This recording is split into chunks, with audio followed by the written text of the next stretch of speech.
What do you expect in this game on Sunday? I mean, this is going to be a great game. If you go back the last 5 years, I think there's only been two games where the end result was over 14 points. So they're always close games. They're built just alike. You take the colors off, they play very similar football. Big Ben coming back has been a much needed help from 2019.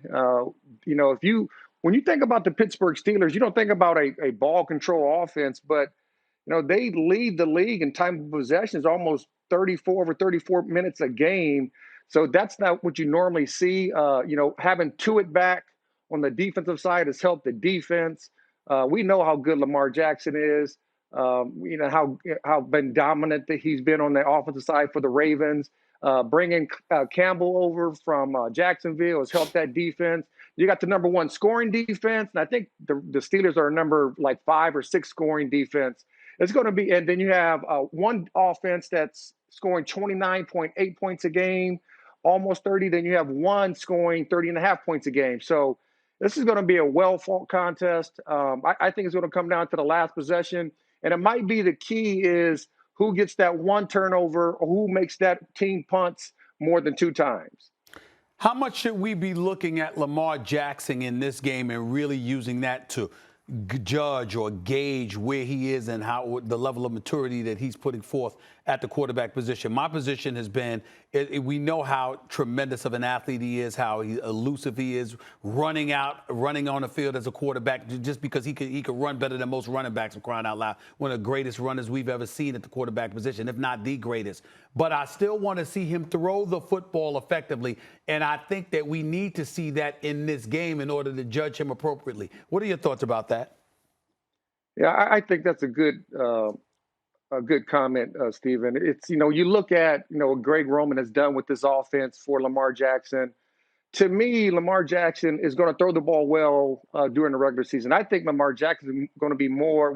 We all believe, unless the wheels fall off of both these teams will be in the postseason. I think Lamar Jackson is going to be more graded and looked at in the postseason. He's thrown the ball well during the regular of the season.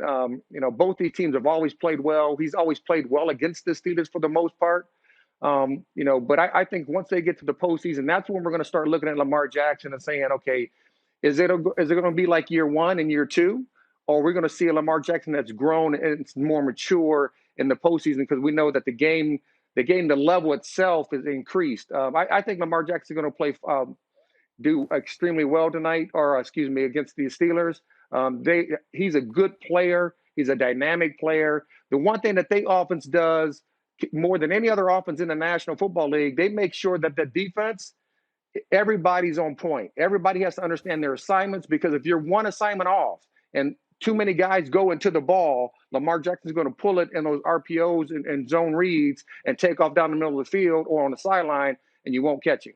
Speaking of RPOs, that hasn't been working as well for the Steelers. But Roethlisberger, and Stephen A. brought this up the other day, he goes from a guy early in his career who held the ball. He held the ball forever. He's a big, strong guy, a football player, to a guy who's getting rid of the ball quickly. So as all great players, he's evolved over time. Where do you think Roethlisberger is now? I know he's coming off the catastrophic injury, missed a year, but where do you think he is now compared to him at his best? How close is he?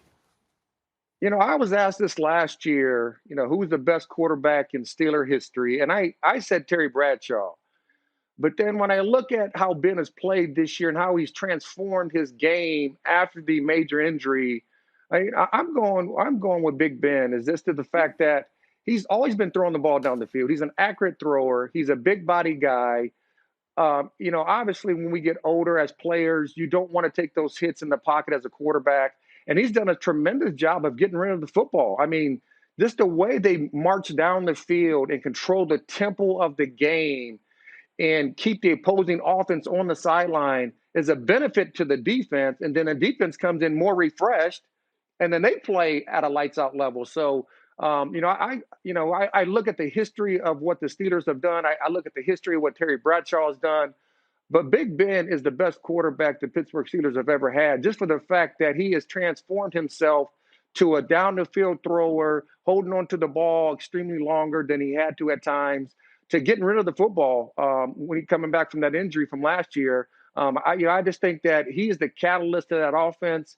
And as he goes, the offense will go. Well, it's interesting that you bring that up because 7 of his touchdowns, he's gotten rid of the ball inside of 2 seconds. So I definitely get where you're coming from. That's a good point on your part. I will ask you about the Steelers secondary, though. And I always bring this up because Mike Tomlin, my brother, he always got on me. You got to get off this. Listen, let me explain. Their defense overall is no joke. And Rod, you can appreciate this because you were so elite at playing the position.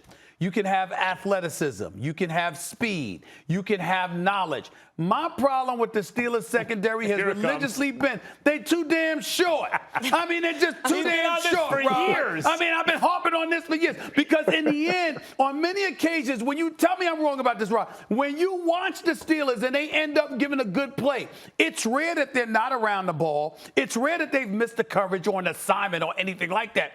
It's just somebody was able to go up and get it compared to them because of those daggone short corners. What do you say to that, Rod? Okay, my question to you would be, what is short in the National Football League as a corner? Right. To me, I guess if you 5'10", what's their if you less than 5'10", how about that? Well, I mean, first of all, Mika is a baller at safety. No, I'm not talking about him. Secondly, most outstanding corners are all around 5'10-ish, 5'11". When you start getting over 6 foot for a corner, they're different dynamics come into play. Now, with the Steelers and the way they play, it's all about their rush, their linebackers and their secondary. Your rush helps your secondary, helps your coverage, and your coverage helps your rush. That's been the philosophy with the Pittsburgh Steelers since Chuck Noll was there. Yep. Bill Cowher. And now Mike Tomlin. Thanks for watching ESPN on YouTube. For live streaming sports and premium content, subscribe to ESPN+.